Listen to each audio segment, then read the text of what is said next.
PR পদ্ধতিতে ভোটের বিষয়টি আগামী সংসদের উপর ছেড়ে দেওয়ার আহ্বান জানিয়েছেন বিএনপি মহাসচিব মির্জা ফখরুল ইসলাম আলমগীর। বলেন, এই পদ্ধতিতে ভোট হলে জনগণের প্রতিনিধি নির্বাচনের ক্ষমতা খর্ব হবে। সকালে গুলশানে বিএনপি চেয়ারপারসন কার্যালয়ে খ্রিস্টান সম্প্রদায়ের সদস্যদের সাথে মতবিনিময় শেষে মির্জা ফখরুল এসব কথা বলেন। আগামী নির্বাচনে সারা দেশের খ্রিস্টান সম্প্রদায়ের সমর্থন চান বিএনপি মহাসচিব। সংসদের উচ্চকক্ষে খ্রিস্টান সহ সব সম্প্রদায়ের মানুষের প্রতিনিধির অংশগ্রহণ করবে বলেও জানান তিনি।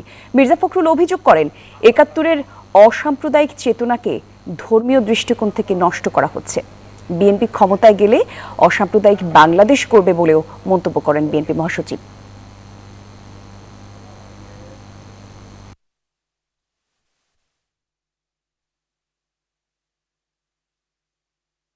আমরা এই অসাম্প্রদায়িক একটা বাংলাদেশ, এই বাংলাদেশ নির্মাণ করার জন্য কিন্তু আমাদের সেই সোল আছে। এই সোলকে আমরা নষ্ট হতে দিতে চাই না।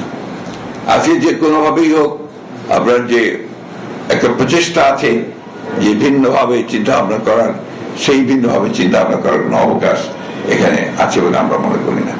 আগামী পার্লামেন্টের প্রতিনিধিরা যদি মনে করে যে তারা তারপর থেকে পিআরে যাবেন, জনগণ যদি মনে করে যে পিআরে যাবে, আর তা নাহলে এখন পিআর দিলে তো জনগণ বুঝবেই না যে এটা আপনার কিভাবে তারা এই বিষয়টাতে আসবে।